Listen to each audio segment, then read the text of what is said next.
Eu tô careca de saber, e você? Então, editor, roda a vinheta.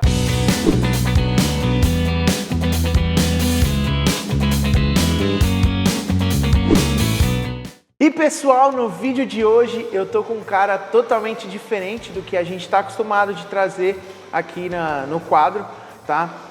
A gente está saindo um pouco do nicho do motocross e ele é personal, ultramaratonista, professor, formado em educação física, enfim, tô falando do Pedro Giordano.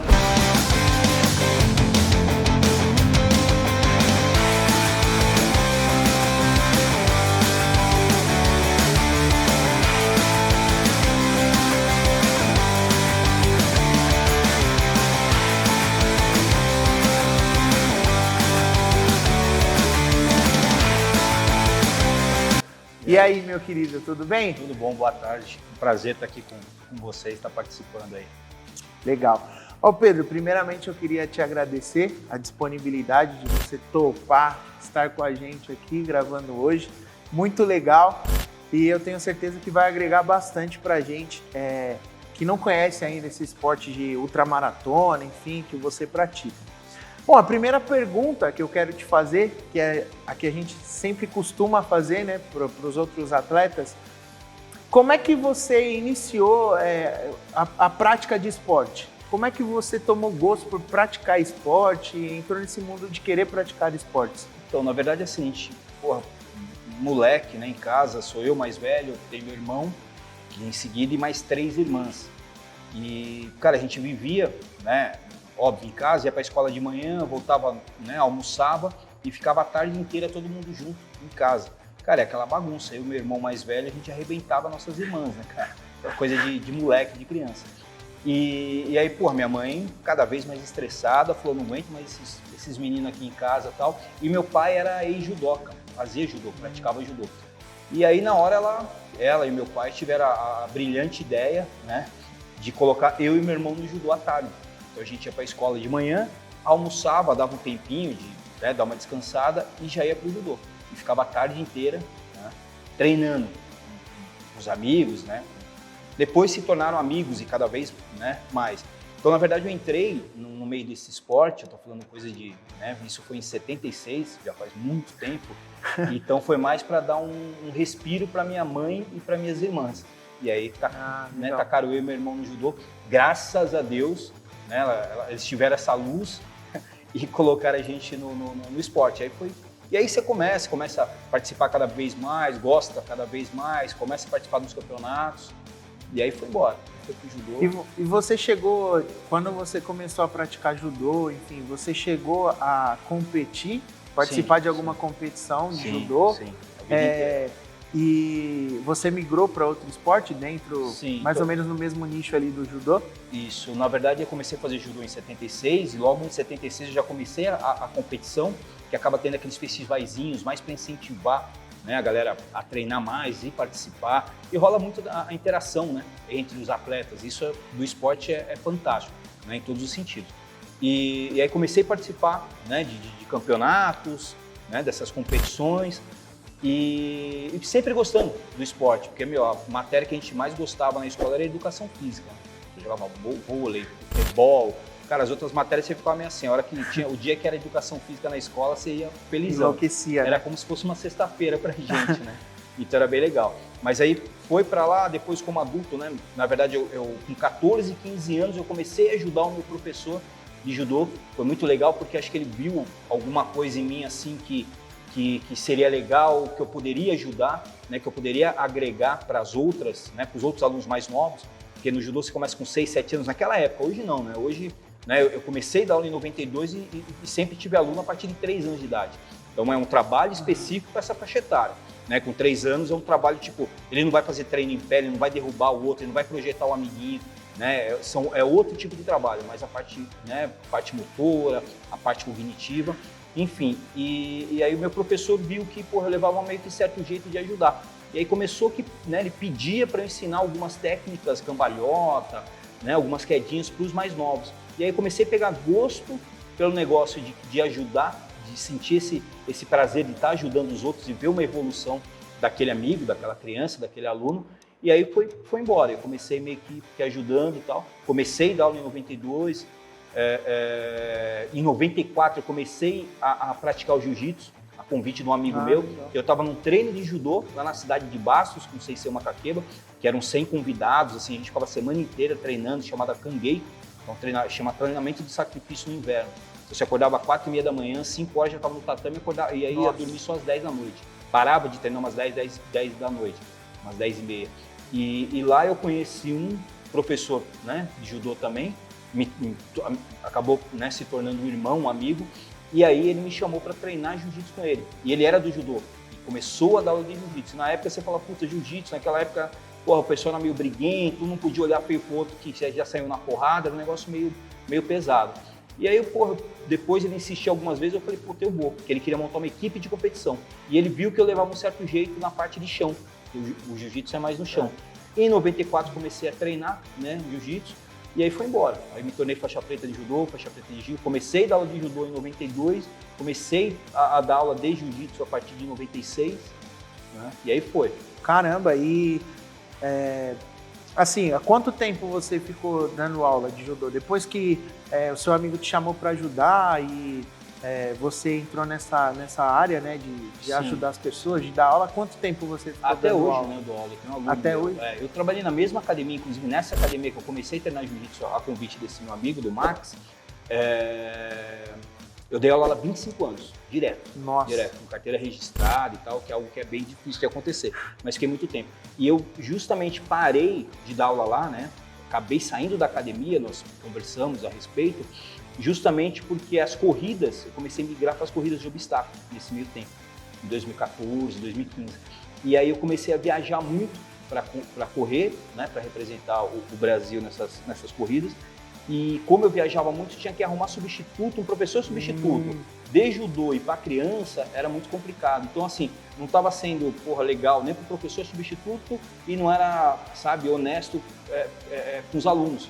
Porque quando eu ia viajar, eu ficava 10 dias viajando, pelo menos. Então, sempre começou a ficar meio que complicado. Então, nesse meio tempo, assim, eu acabei tirando um pouco o pé de academia e continuei dando aula de personal como eu faço hoje, né? Hoje eu dou aula de personal na casa dos alunos e eu tenho alunos que eu dou aula de lutas, de artes marciais. Caramba! E você chegou a comentar que você dava aula para crianças, né? Sim. Como é que era, tipo, a reação dos pais? Quando ia levar um filho e aí via você grandão assim, ficava meio assustado, tipo, total, nossa, vão cara. bater no meu filho, vão maltratar meu filho. É muito aqui. louco isso, porque assim, o ser humano ele já tem um pré-julgamento, todo mundo faz o pré-julgamento. Então você vê alguém na rua, alguém chegando no seu trabalho, você já dá aquela medida, você já faz um pré-julgamento, sem conhecer a pessoa. Isso é natural, não deveria ser, mas é natural do ser humano. E sempre aconteceu isso, né? Então assim, eu sempre tive muita tatuagem, comecei a fazer tatuagem, a primeira com 14 para 15 anos. Então assim, você vê que já é uma pessoa meio que diferente do padrão, principalmente naquela época. Hoje em dia, o cara que não tem muita tatuagem, o pessoal começa a olhar torto, que não tem tatuagem. Fala, pô, ou o cara tem muito medo de agulha, ou não gosta, enfim, né? E eu percebi, então quando apareciam alunos novos, e como eram criancinhas a partir de 3 anos, subia a coordenadora para mostrar o local de treino, né, o tatame em si, e apresentar o professor para os pais. E como eu já dava aula há muito tempo, eu já estava acostumado com esse lance do pré-julgamento e tal. E para mim era muito fácil, era engraçado e fácil para mim. Então quando chegava, né, que eu via que ela estava subindo a escada e tal, com um aluninho e normalmente com os pais, eu já estava dando aula ou iria iniciar uma aula, o que acontecia? Você já vê que os pais já subiam meio que medindo, né, me medindo, que é normal. E o meu foco o que era? Era o aluno, a criança, né? Então assim, na verdade nesse caso eu tenho 2 clientes. O cliente que eu vou dar aula e o cliente que paga a mensalidade desse outro cliente. Então você tem que pensar nessa forma também. Então na verdade o que acontece? O meu foco é a criança. Eu tenho que cativar a criança. Os pais, isso é depois, é segundo plano. Não é, na minha intenção não era maior, não era essa. Então na hora eu já faço uma brincadeirinha com a criança, tipo, você veio treinar com a gente e tal, eu nunca falo lutar. Então a palavra lutar, a palavra golpe, essas coisas a gente acaba meio que tipo mudando um pouco a parte pedagógica justamente para atrair a criança, para ela se sentir em casa, né, de uma forma legal. Então já falava, pô, você veio treinar com a gente, veio brincar com a gente, né, de judô, pô, que legal, deixa eu ver se você tá forte, aperta a minha mão. Aí ele apertava a minha mão e falou, meu, você comeu, cara, o que você comeu? Você tá muito forte e tal. E nisso a criança, porque a criança não faz o pré-julgamento. A criança não te julga. Ela fica meio tímida, ela fica com receio, mas porque é algo diferente. Mas ela não faz a leitura do pré-julgamento, diferente da gente adulto. E aí nisso, pô, eu já cativei a criança, falei, meu, vamos lá brincar um pouquinho com a gente? Vamos. Já levava a criança pra dentro, né? Só falava bom dia, boa tarde pros pais, mas tipo, nada mais. Pegava a criança, levava pra dentro do tatame, 5 minutos eu já interagia, colocava essa criança, já introduzia essa criança na aula. Então o que eu fazia? Eram estratégias. Eu não fazia esse aluninho novo se apresentar, eu fazia o contrário. Ó, esse aqui é um amiguinho nosso, ele vai começar a treinar com a gente, porque ele também quer ficar, ele já é forte, mas ele quer ficar mais forte ainda, e vocês vão ajudar o amiguinho, vocês vão falar o nome de vocês, tudo bem? Porque é muito, né, chato, a gente vai na escola, cada um levanta, fala o nome e tal, pô, a gente é adulto, o cara já não curte. Imagina uma criança, né, que é tudo novo, ambiente novo, e o tatame normalmente é grande e tal, kimono e tal. E aí ele, tipo, já faz essa apresentação em 5 minutinhos, cara, a criança já tá no meio. E aí nisso tá rolando a aula, né, e eu sempre tenho alguns auxiliares, né, uns estagiários que também são, né, estudantes de educação física, e 2 minutinhos eu saio, aí eu me apresento para os pais, né, prazer, tal, sou professor e tal, tudo bem, o seu filho tem algum, algo que ele não possa fazer, né, tal, porque você tem que saber. Quando você volta para conversar com os pais, eles já estão com outro olhar em você, porque eles já começaram a ver e falar, meu, tipo, sabe, cara, o cara conseguiu já levar meu filho para dentro, já tá fazendo, meu filho já tá sorrindo, já interagiu com as outras crianças, então esse pré-julgamento já caiu.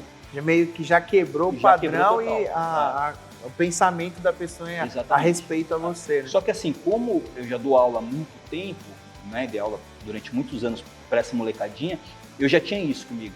Então assim, aí eu já convido os pais para assistir a aula, que tem um lado que não é legal de estar assistindo, porque qualquer coisa que acontece com o filho, qualquer desafio, entre aspas, que você coloca para aquela criança, para aquele aluno, ele fica com receio de não conseguir fazer e dessa forma desapontar os pais. Então por isso que não é legal os pais estarem assistindo. Mas nesse momento é legal, tanto para a criança como para os pais estarem ali para gerar essa confiança, né, no ambiente geral. Mas aí normalmente eles não ficam, tal, né? Eles acabam, óbvio, confiando na gente, tem vários professores juntos e tal. E aí rola. Então, assim, puta, eu falo muito que o lance de você dar aula, o lance de você ajudar os outros, isso é meio dom. Ou você tem o dom do servir, de ajudar, ou então esquece, cara. Tipo, vai fazer outra coisa, vai trabalhar em escritório, não tem problema nenhum com isso, sabe? Eu acho que isso é uma coisa muito específica, né? Tem um cara que é atleta, o cara é só atleta. Ele vai dar aula, ele não consegue transmitir toda aquela técnica que ele tem para um outro aluno, né? Então, assim, esse lance do servir foi aquela história que eu comecei falando do meu professor, que eu estava com 14 para 15 anos, ele viu isso em mim, tipo, de eu querer ajudar os outros e me sentir bem ajudando. Então, assim, cara, dar aula é algo, né, passar os conhecimentos é algo que, porra, ou você tem esse dom, cara, ou então não vai dar certo, você vai se estressar. O pessoal fala, porra, Pedro, eu vejo você dando aula, porra, legal pra caramba. Pô, me dá até vontade de também dar aula, porque, porra, você tem paciência pra cacete. Eu falei, meu, não é paciência. Paciência uma hora acaba, com tudo. Sim. Com o pai, com a mãe, com a esposa, acaba. É o jogo de cintura que você tem que ter e você vai moldando as situações e fazendo o negócio andar pra frente. Vai, tipo, tem paciência. Cara, tem hora que você levanta, virado. Quer surtar, né? Então não é só isso. Não é paciência em si, não. Show. E agora, mudando um pouco de assunto, vamos falar agora das ultramaratonas que você já correu o mundo afora aí. Quando que você descobriu que, tipo assim, preciso me desafiar e fazer uma ultramaratona? Então, na verdade, eu descobri esse lance da superação, esse lance do quanto mais, pior, melhor no Exército, né? Então, eu servi o Exército de 88 a 92 e eu fiz parte do Pelopes, que era um pelotão de operações especiais.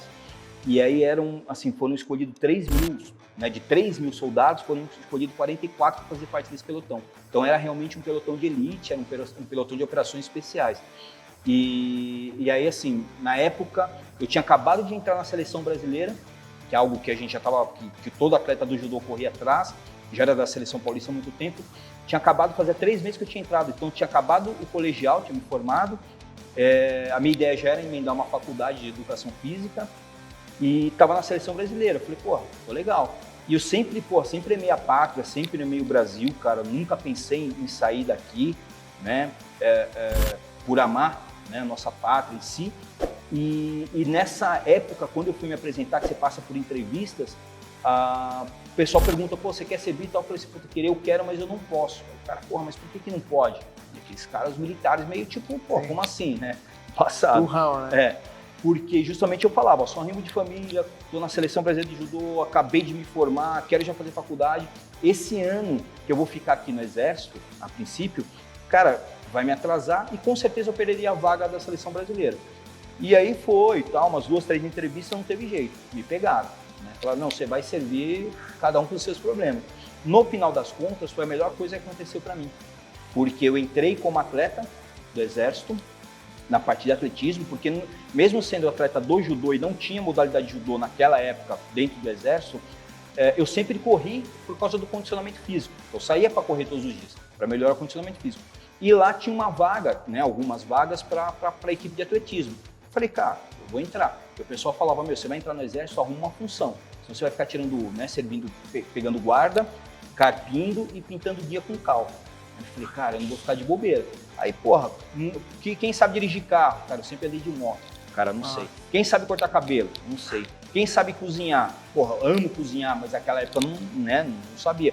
E aí você vai ficando. Eu falei, vai sobrar pra mim ficar pintando guia, né, cara? Me ferrei. Mas aí o cara falou, porra, quem é atleta de atletismo? Porra, na hora eu levantei o braço e falei, não sou, mas agora eu sou. Né? E entrei e foi nessa. Só que durante os 3 primeiros meses do quartel do Exército, eles estão, você não sabe, mas eles estão fazendo uma seletiva interna para colocar essa galera, os melhores, entre aspas, dentro desse pelotão especial. E aí, num belo dia, saiu a lista e meu nome estava lá. Tipo, falei, pô, e ninguém queria ir para lá, para esse Pelópolis, porque sabia que o bicho pegava. Enfim, acabei indo para Pelópolis, a gente acabou tendo, né, instruções todos os dias, a gente ficava 15 dias no meio do mato, dormindo em buraco, e ficava 2 dias no quartel ou em casa, né, dependendo da época. E foram assim durante 4 anos. Então a gente saía em operações reais mesmo, para capturar pessoas, bandidos, enfim, no meio da serra, no meio da mata. E o pessoal da polícia na época chamava a gente do Pelópolis, que era o pessoal mais bem instruído para isso. Então assim, você acaba meio que pegando gosto pelo negócio. E lá tinha pista de ralo, rastejar, entrar em túnel, lama, assim, aquela sacanagem que os caras fazem mesmo, para fortalecer o espírito, né, do soldado em si. E acabou, tipo, lá tendo uma pista que chamava pista de corda, pista de ralo. E eu, porra, sabe, curti o negócio do sofrimento, os caras tentando, tipo, ela toque o sino, desista. Falei, cara, eu não vou desistir daqui nunca. E por causa das lutas, eu comecei a ver que eu tinha um grau elevado de resistência, principalmente mental. E aí foi. Saí do quartel, fiquei lá durante 4 anos, foi demais. Voltei a trabalhar, comecei a dar aula, e aí foi né, surgindo as oportunidades. Fui para a Califórnia para lutar o Campeonato Pan-Americano e Campeonato Mundial de Jiu-Jitsu. Acabei ganhando lá também, 2012, 2013 e tal. E aí logo em seguida, 2014, eu comecei a perceber, né, comecei a ver que rolava uma modalidade chamada OCR, Obstáculo e Pulse Runner, que era corrida de obstáculo, só que lá fora, não tinha no Brasil. E aí eu comecei, que é o pessoal da Spartan Race. E aí eu comecei a meio que estudar os caras, como já era formado em educação física, eu falei assim, cara, o que eu tenho que trabalhar na minha parte de treino, qual a periodização que eu tenho que montar para conseguir terminar uma corrida dessa bem. Então comecei meio que estudar os obstáculos, estudar a corrida e comecei a desenvolver um treinamento específico para quem quisesse participar dessas provas. Caramba, e não tinha essa prova ainda no Brasil, né? Aí em 2014 eu fui para o Chile, que essa Spartan Race, né, na América, o mais perto possível era no Chile. Fui para lá, né, participei da Spartan Race, foi o primeiro brasileiro que participou de uma Spartan Race.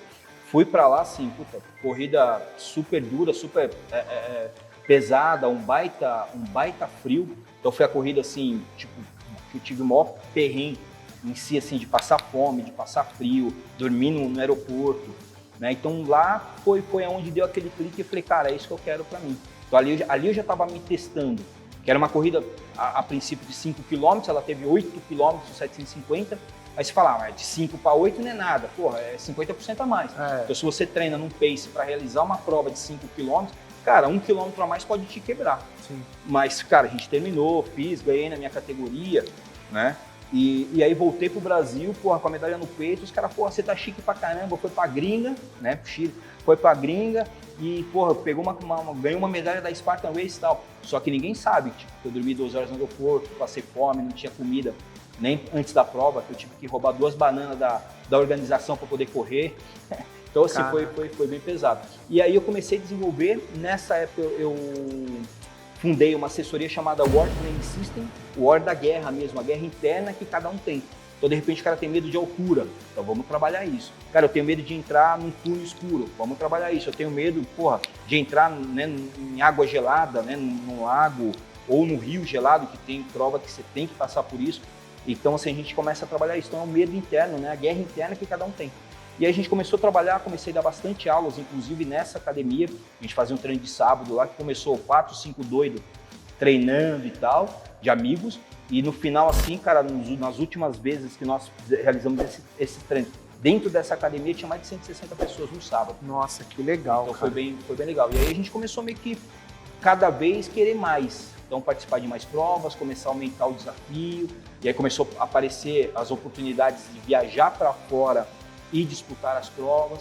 E assim, o lance também muito de se autotestar, né? De realmente ver o que testar até os seus onde a gente limites, chega. né? Foi bem legal. Qual que é é porque assim, eu não faço ideia, né? Dá pra perceber que eu não costumo correr muito, nem praticar muito esporte, né?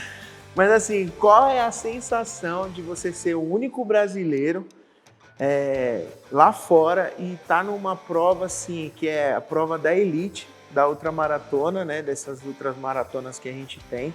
É a prova que tá lá na elite, tá lá fora, e qual que é a sensação? Tipo assim, quando você chega lá para arrumar suas coisas, para se preparar para a corrida, você tem algum treino específico antes que você faz? Como é que é? Então, na verdade, o que acontece? Eu comecei com essa prova, né, de 5 km, que a princípio era uma prova curta e tal, mas assim, primeiro que você já está indo, né, você está saindo do seu país, você põe uma mochila nas costas e vai. E você não conhece para onde você está indo. Você pesquisa, óbvio, né, ninguém é bobo de cair de paraquedas num local desse. Você faz pesquisa e tal, mas você só sente na pele a hora que você está lá mesmo e tal. E para mim, assim, porra, era muito gratificante. Mas o mais importante que eu falo para a galera, porra, quando você vai fazer essas provas, de qualquer modalidade, até um treino em si, cara, primeiro você tem que fazer por você. Você não tem que fazer por os outros. Né, eu, quando fazia judô, né, treinava judô, meu pai ia lá, porra, torcer, ficar gritando na arquibancada, me atrapalhava muito. E com o tempo, por que ele me quebrava nessa parte psicológica? Porque, na verdade, eu tinha medo de desapontar ele. E, no final das contas, eu percebi que isso era pura vaidade minha. Entendeu? Então, assim, quando você vai pra fora, você vai, pô, vou pro Chile, porra, era o único brasileiro.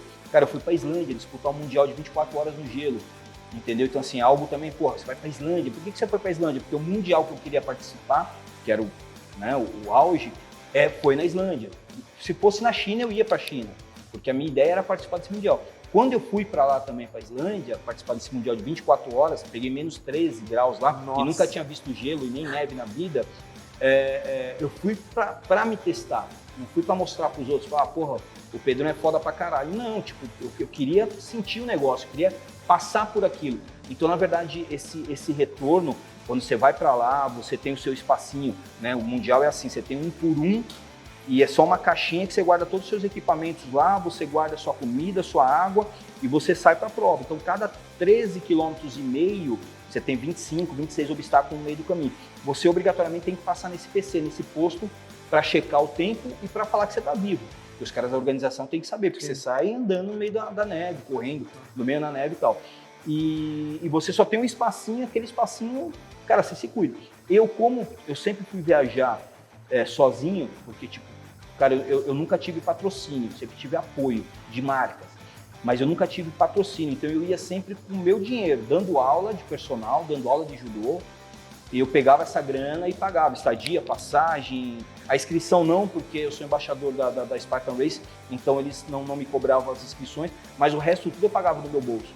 Então não tinha como levar a esposa, levar o filho, levar uma equipe para te ajudar, eu sempre estava sozinho. Com o tempo você acaba conhecendo o pessoal, um ajuda o outro, porra, o esporte trabalha muito isso, né? Na hora da pista tá lá, um querendo matar o outro, mas fora isso, assim, a gente, né, rola essas paradas.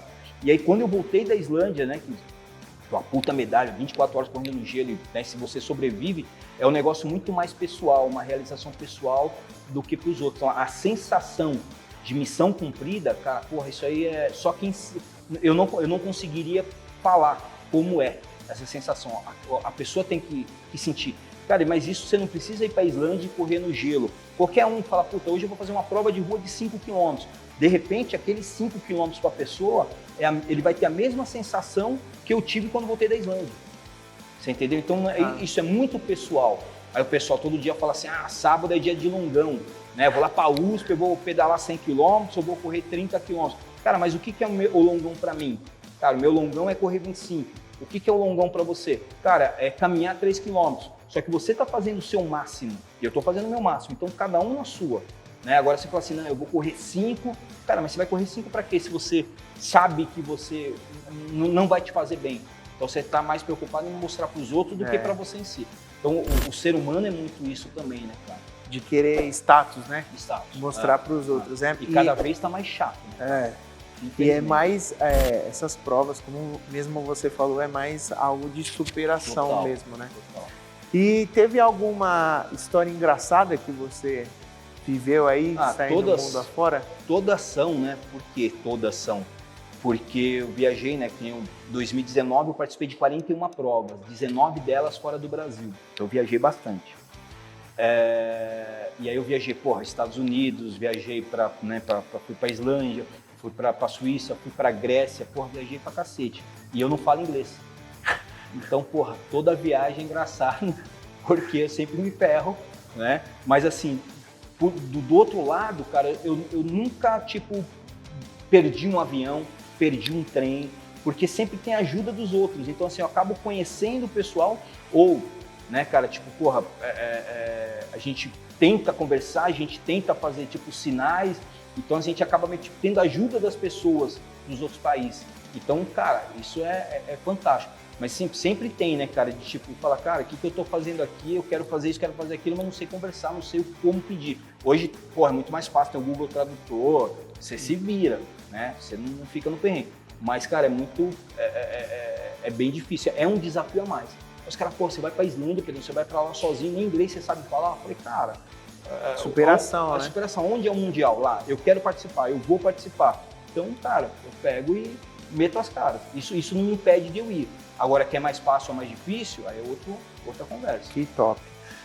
E assim, pra gente encerrar mesmo, agora eu queria saber de você, se você, nessas corridas, nessas provas que você participou, se você já sofreu algum acidente ou se já aconteceu alguma coisa de perrengue que você passou e o que você fez para dar a volta por cima, né? E também deixar um recado pro pessoal que está assistindo a gente, né? Que às vezes o pessoal, que nem você falou, todo mundo vê as suas medalhas no peito, os títulos que você conquistou, mas ninguém enxerga o que você passou, o quanto que você treinou, o quanto que você se dedicou, o quanto que você abriu mão de algumas coisas para poder estar onde você está. Então eu queria que você falasse para a gente se já aconteceu algum acidente, se você já viu acontecer alguma coisa.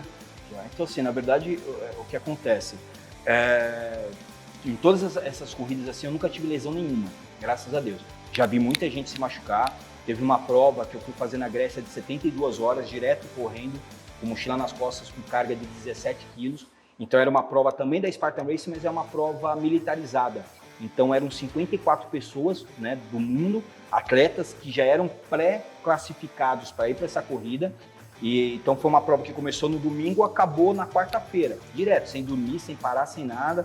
As primeiras 24 horas sem comida e sem água, foi algo obrigatório, que a gente não sabia o que ia acontecer. Então essa prova foi uma prova, para mim, uma das mais difíceis, porque você não sabia o que você ia encontrar.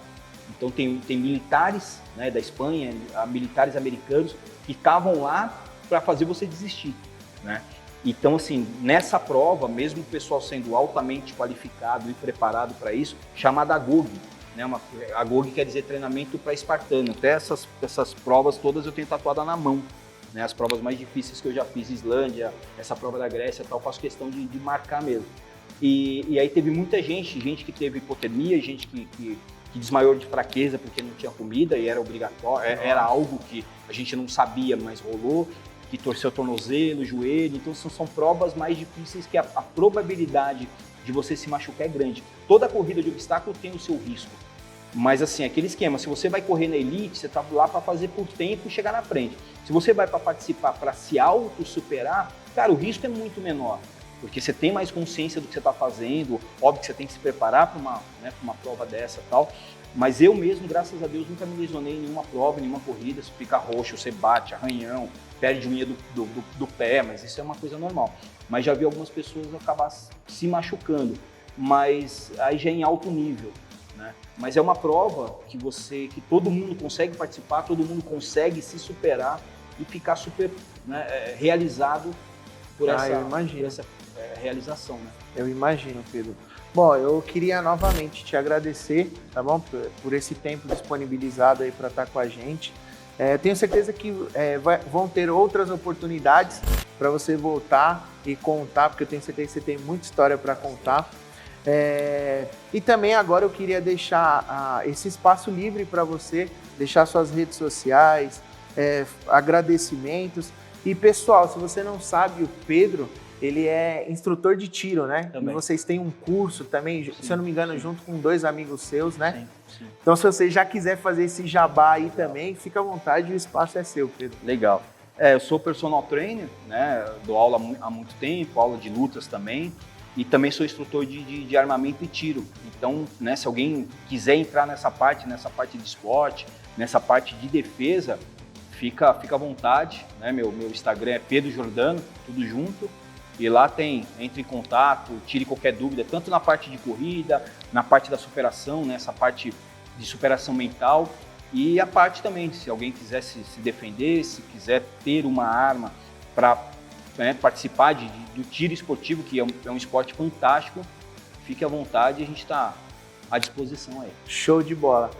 Pessoal, então, muito obrigado por você que assistiu o vídeo até o final. Não esquece de se inscrever no nosso canal, tá bom? Deixa o seu like, ativa o sininho das notificações para você receber conteúdo novo toda vez que sai no YouTube. Compartilha esse vídeo. Segue a gente nas redes sociais, vai estar aparecendo aqui embaixo, da Brasil Racing, as redes sociais do Pedro também. E você que tem interesse aí em praticar esporte, ser ultramaratonista, até mesmo para preparo físico, praticar algum esporte na sua vida, eu vou deixar o Instagram dele aqui. Entre em contato com o Pedro, que eu tenho certeza que você não vai se arrepender, tá bom? Por hoje é só, muito obrigado e fui!